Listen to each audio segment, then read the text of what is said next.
vì chi lệch mới rất bình hai belum bo hai dah hai long tu dah hai lu dah gitu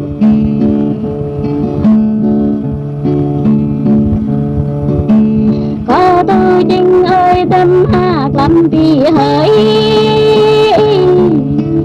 vì nó có tôi chinh hạ rơi vì tâm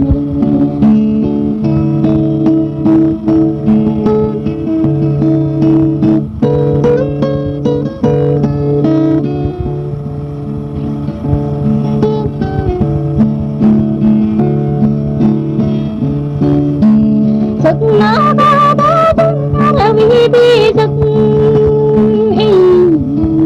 era nó có tôi chinh hạnh phúc ra ta vì era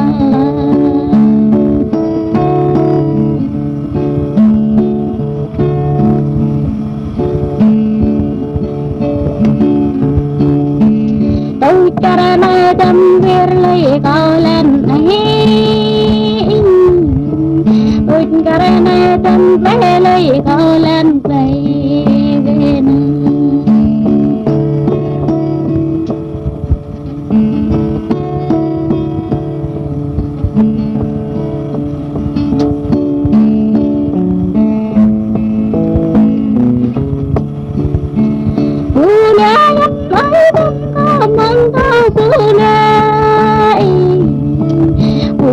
nhà ơi tâm có thọ phù đồ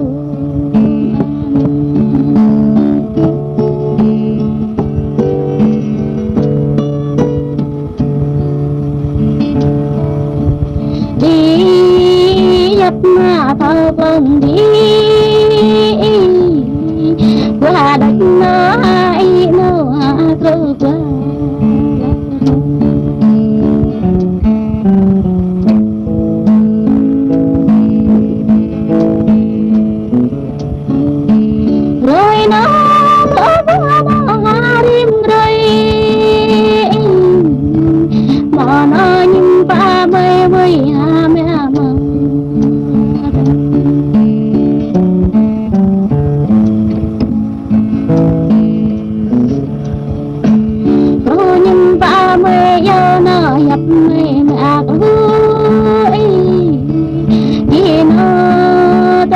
có lâu đã chỉ